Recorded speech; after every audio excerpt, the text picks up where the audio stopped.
All right, guys and girls, what we're doing today is we're actually going to torque a wheel onto a car. And this is going to be the same with every wheel on every car. The only variable would be if it's a 5-lug, 6-lug, 4-lug. The torque specs can be a little different, but myself, I usually go about 100 pounds of torque on just about everything. It usually works for me. Now, if you have like a specialty lug, like an aluminum actual lug stud, or not lug stud, but a actual lug, a tuner lug, the aluminum style, it may be a little different. I'm not sure what those numbers are right offhand, but most of your average, just your steel lugs, myself, I torque these 100 pounds. And so when you put them on, you don't want to go just all the way around, in a row. You want to torque in a star pattern. You want to like torque, let's say you can start with any one you want, but you want to start at one particular one and go to the one straight across from it. So you see that I'm here and it goes straight up to this one. All right, now my third one, which would be this one, which is right beside the original one I started. So you're going to go from here to here to here. All right, and then I'll go to this one, which is beside the second one. So here, here, here, here. And then I will go this way and back to here. And that way you have your wheel as you're tightening on the bottom, the top, and then it's gonna, it's gonna settle in. So you're not just tightening it this way. So what'll happen is you'll tighten it and it'll kick this side out. And so you'll feel like it'll torque to your 100 pounds. But what it's actually doing is where it's twisted so much this way, these will torque, but it's still not going to be flat, and it'll cause your wheel to wobble and shake and stuff. So what you want to do is start on one and make a star pattern. So boom, boom, boom, boom, boom, boom. You see what I'm saying? All right. So, and like I say, on my torque wrench, I go 100 pounds. So what I'll do is I'll go to where my torque wrench says 100. I get my number, and that, if you're not sure how to use a torque wrench, we can actually possibly do a video on that, but it's pretty basic. So you just try to get there's 100 pounds on here. So you spin that to where your torque wrench is dialed in 100 pounds. And on this style, it's the kind that click. It's not an actual digital one. This is the old school. I don't even remember what brand it is. I think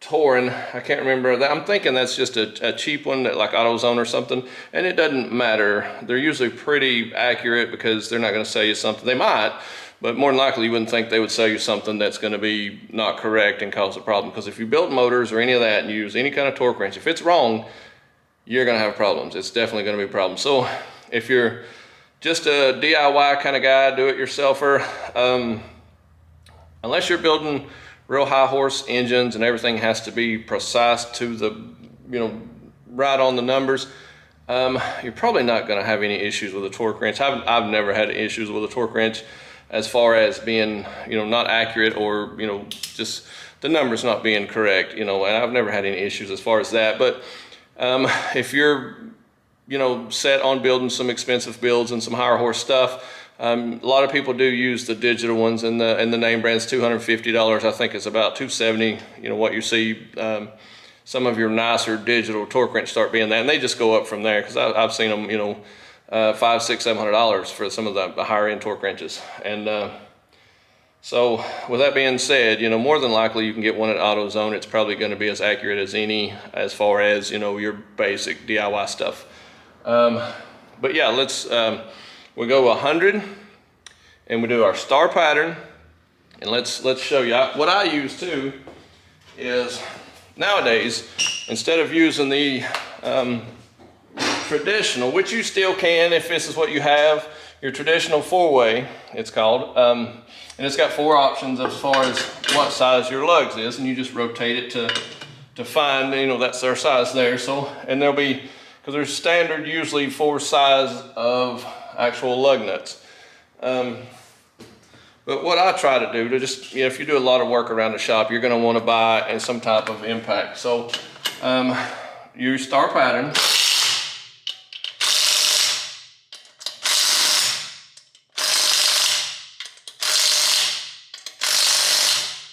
All right, so that'll snug them up, and you will torque the same way. It's pretty simple, it's pretty straightforward. And the reason you want to torque is because it gives you an exact number. You're not just tightening until you feel safe. You know, a lot of guys who turn a lot of wrenches can get pretty close. If you're, you know, you don't do a lot of wrench turning, a ton of that, but you want to work on something, you're not really sure. If you have any questions about how tight is too tight, or, you know, because you got to be careful on your aluminum heads and intakes and all that type of stuff. It don't take but just a second to be tightening a bolt and it start getting tight and a little more tight, and then it starts getting loose, and that's a bad feeling. That's a bad thing. That's the beginning of a bad day is what that is.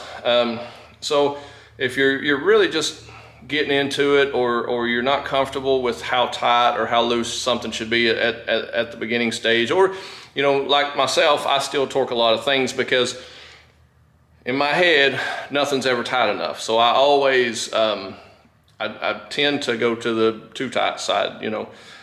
So I will still, on smaller stuff, I will still use an inch pound, because you have an actual foot-pound torque wrench and an inch pound, and there is a conversion. So many inch pounds is a foot pound, you know. So there's a conversion for that. If you have an inch pound and you want to torque something to a foot pound, you can do that.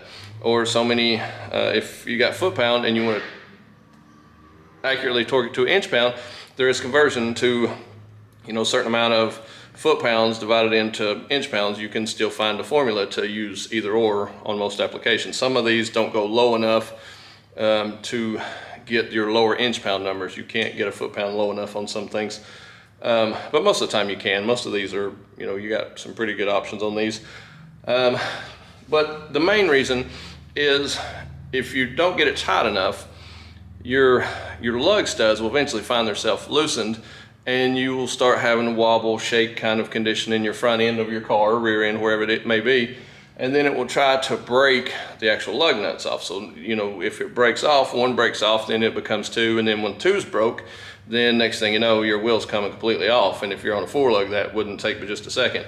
You might get lucky with a 5-lug or 6-lug, you know, maybe to get stopped before it just comes completely off. But this is the main reason. If you get it too tight as you're tightening, you run the risk of breaking a stud while you're tightening.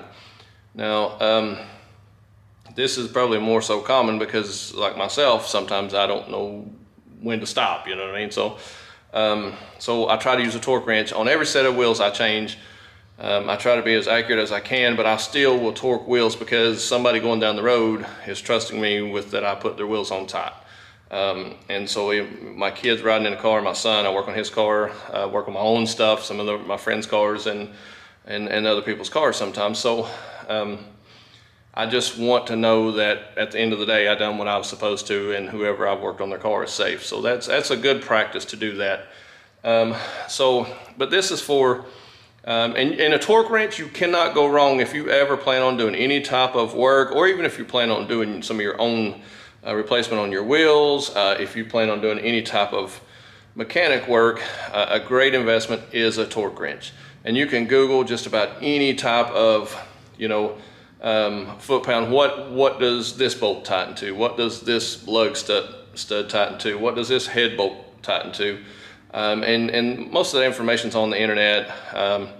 Why not take advantage? You know, if you own a torque wrench and you want to be safe and you don't want to damage something, or you don't want to have to fix something because you're too tight, or you're having leaks or exhaust leaks where you're not tightening enough, you want to research that. You want to do it if you can. And again, no more than what a torque wrench is, and the hassle it saves, and the safety that a torque wrench provides, knowing that your wheel's going to be tight, not come off, or you're not going to break something, then spend, you know, rest of the day replacing a lug stud because you didn't use a torque wrench, you just over tightened it. So this is definitely a good idea to torque your wheels. And again, torque anything that you don't feel comfortable tightening, or you know, if you're new to this and you're just trying to get a feel for how tight or loose something should be. And using a torque wrench a lot, you will actually start to get a better idea of how tight or how loose some things should be. You start getting that feel for how, you know, how tight things should be as you're working on something. And you'll see, the more you work on stuff, you'll understand. But this is one of the biggest things, the biggest factors for me. If something comes loose on exhaust, they're gonna be okay. You know what I mean? You'll have exhaust leak, that type of thing. But if a wheel comes loose, breaks off, there's not a lot of security on that. The wheel comes completely off, that's a dangerous situation. So you definitely wanna try and torque your wheels if you can. So let's get to this and I'll show you. It's a little harder to do on the lift because there's no resistance, nothing to hold it back. This being a rear wheel drive, and I don't have anybody here to lock the brakes. So, all right, so you'll see right here, and you try to keep up with where your starting point. Even if you got to mark them or something, you know, if there's a lot of bolts, a lot of things have to be tightened, some people actually put a mark on them. I mean, because realistically, you only have to torque this bolt one time, this one time, and go through the sequence. And as long as you got them all in order, they should be torqued. A lot of people will still make a round, but the thing is, when you torque it, I do see a lot of people, I will do a second click sometimes, but I won't turn it. So let's say you're going to 100 pounds, and so you click it, and you do all your bolts. Well, if you go back, and if you want to test them, just to make sure you got them all, turn it till it clicks, okay? You should only be able to get the torque wrench on, pull it, it should click immediately if it torqued and you were torqued correctly. Now, if you go back and you hit those bolts again, and you just yank on it and it clicks, well, you're actually, if you turn the bolt, now it's becoming too tight. I was watching some stuff where these guys were torquing an engine down. Well, it clicked, well, he kept going back, and it would click every time, but he was still turning the bolts. You know, that, then the torque is off if you went back and if it clicked every time, and then you went back and it clicked, but you kept, you stayed into it and kept turning that bolt. Now that bolt's too tight. So you run risk of damaging something. So if you do torque something, stop when it clicks. And if you just feel compelled to make it click again so your mind, a lot of people will do that, and that's okay. That's understandable 100%, because you'll see I'll get confused here as I'm doing it because the wheel will try to turn and everything. And so some people will actually go back to confirm that they got all the bolts. I get that, I do that, that's not a problem. But what you don't want to do is when you go back and you want to make sure you got everything, don't actually move it anymore. Because if you move it anymore, then you're not accurate on your torque. You're actually adding more torque to it than what you had intended. So if you break something, strip something out, it's kind of your own fault if you do go back and it doesn't just click and you leave it alone. If you just get into it and it turns some and it clicks right out the gate, but you're still committed to turning it, that's a bad thing. You can over torque, and then there's your problem with having something either too tight, stripped out, broke off, that type of scenario. So when it torques, click, boom, let it go. But if you feel compelled to check it, fine, just click and walk away, and that's, you should be done. And so I see that a lot. I actually see a lot of people that feel the need to go in there and just brute force make it click again, but they end up turning it more, and that becomes higher torqued than what your numbers were. So it doesn't make sense. All right, so start pattern. Start with this one.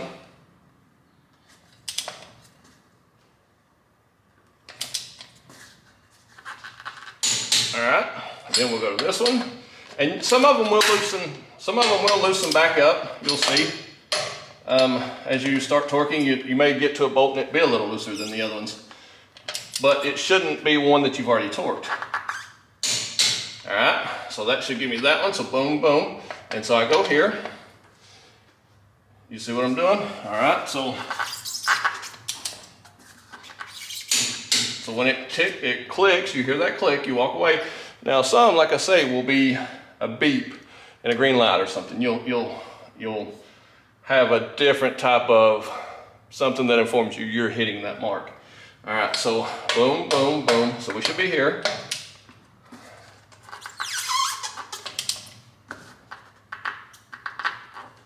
And when you're torquing, you don't want to yank it. You want to pull and stop. Okay, so that's boom, boom, boom, boom. So we should be here.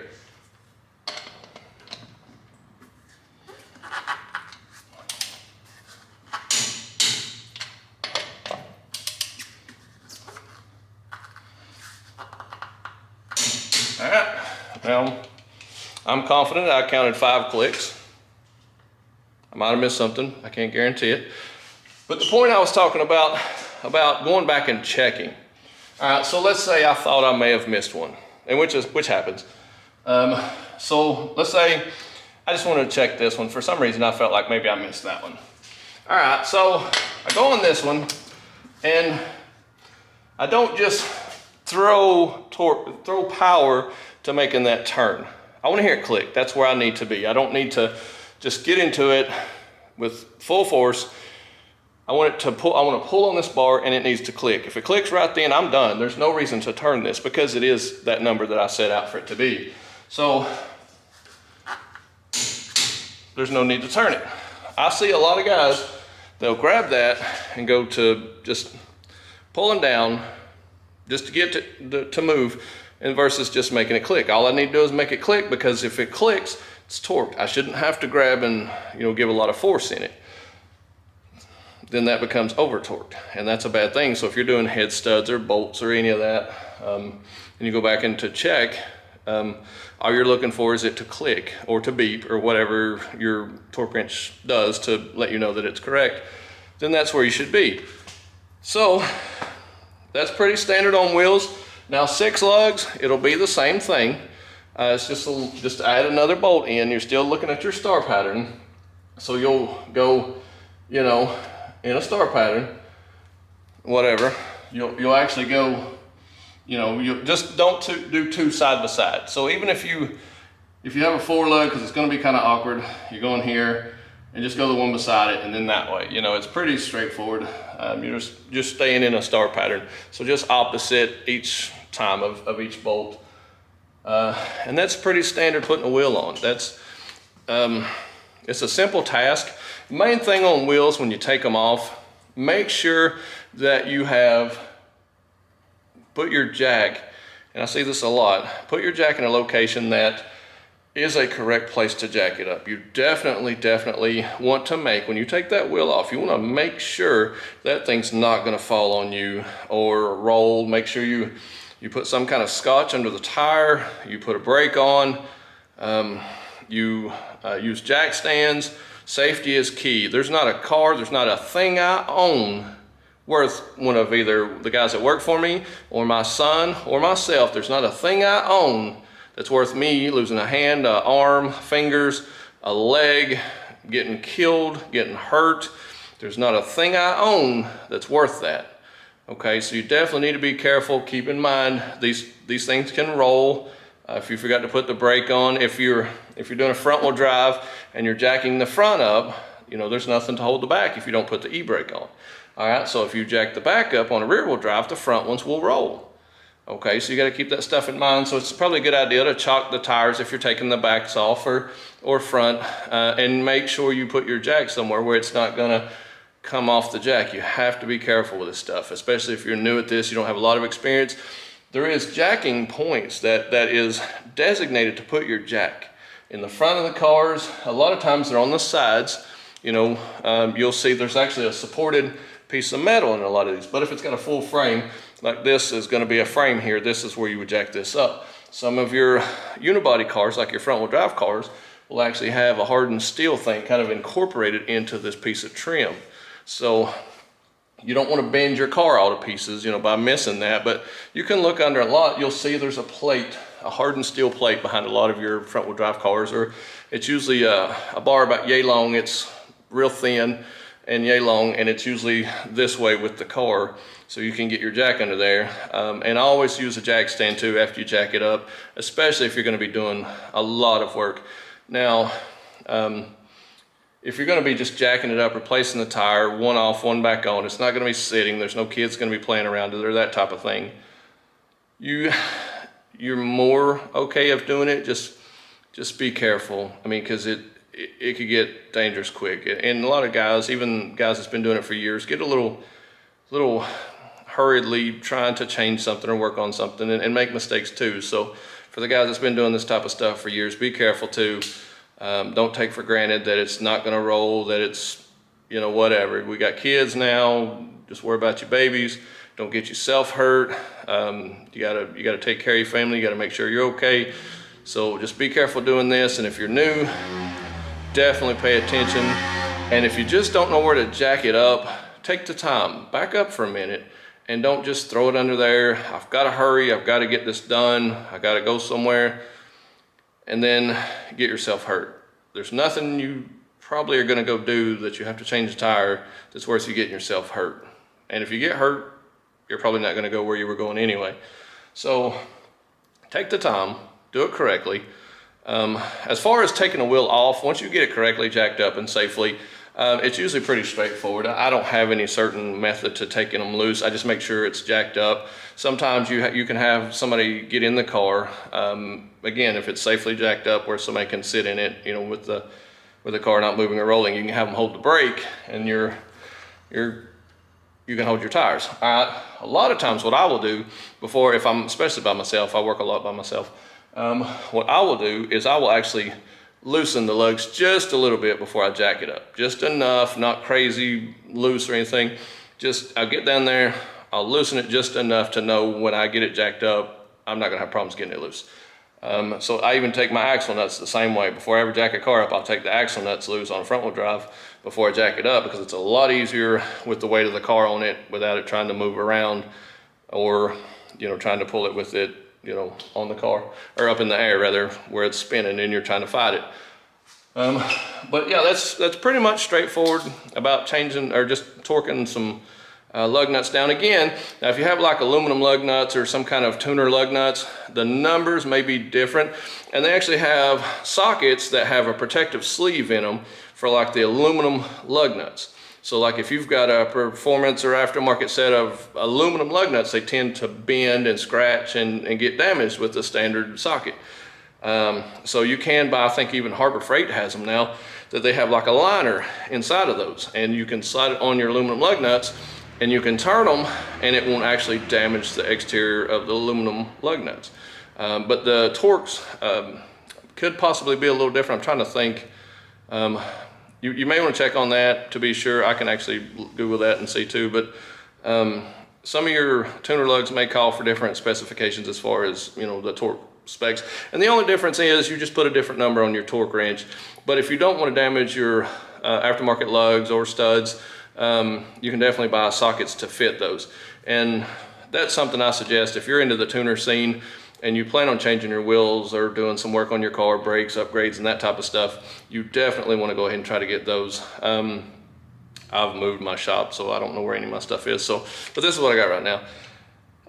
So yeah, just a few pointers, just a few ideas that you may want to get into. And yeah, just basic stuff, man, basic stuff. And taking them off, if it's something that's been on for a long time, you may have problems actually getting the lug off, and some of them tend to break. So if you got like an old pickup and it's not been on forever, you may want to splash a little WD-40 on it a day or two before you decide to take them off, or at least 20-30 minutes, some PB Blast or something you want to spray on there to get those things off. And when you get them off, or even before, if it's the longer studs like on some of the pickup trucks, you take a wire brush and you knock that stuff loose. You probably don't want to put a bunch of anti-seize unless you change your wheels a lot. You don't want any kind of anything on your studs. Just a wire brush, clean them up good, and just make sure the aluminum doesn't, like your lug bolts or lug nuts on your aluminum, they tend to gall up on the metal. So you got to be careful with those, because what that'll do, it'll actually, so as you tighten, it will bend the threads inside the aluminum. So if you get them wrong when you first start putting them on, it won't take long to damage them, and they get cross-threaded easily. And my big thing on when you're putting a lug nut on, put it on and thread it. If it doesn't just easily go on, pretty simple, and you're having a problem right out the gate, what I will do is I'll take that lug nut and I'll put it on a different stud. Sometimes it just, maybe it's in my head, maybe it works better for me, but if it doesn't start good on one of them, I'll put it in a different spot, because if it starts out bad and you just go to try to tighten it, it may be a little cross-threaded, so you need to be careful with that. So when you put it on, you should be able to spin it, you know, a little ways in before you ever have to put a tool on it. So you definitely got to watch cross-threading, and any kind of application of bolts, any type of nuts that you put on a bolt, in any kind of application with an automobile, any kind of work, you want to make sure that it goes on and starts spinning on smoothly, because if it starts and you just go to putting torque on it with some kind of tool or something and it cross threads, guess what? It's always going to be cross-threaded. Without getting a tool to chase the threads and recut the threads and redo it, you're always going to, and that bolt will always have to live in that spot. So if it cross threads, it'll damage, a lot of times it will damage the bolt and the place you're threading it into. And so you might get it all the way in there and that's where it lives. Well, if you take it out and you swap that bolt to another location, it may not fit as well. But if you go back to the place that you had it cross-threaded and the threads are kind of damaged a little, it could, most of the time it'll still live there okay, because what damage you did do, it's going to be consistent on the bolt and the actual hole that you threaded into. So, but you don't want to do that. So if you put a bolt and you want to thread it in all you can, make sure it goes in there. And I've actually seen people grab a torque wrench or an impact and go to tightening without ever start threading. That's dangerous. If you grab an impact and you go to just ramming the bolt in there and just flooring it with the impact, by the time you realize it's cross-threaded, you've already damaged all the threads, so you're already in trouble. So hand thread them, hand tighten them, torque everything, and guys, definitely be safe doing this type of thing. Take care of yourself, take care of your kids, watch them underneath these cars, and good luck. All right, guys, we hope you liked our video today. We got a lot more coming, a lot more videos that we've already posted. If you want to check out some of those, like, subscribe, hit the little bell. Follow us on Instagram at Chesser Enterprises.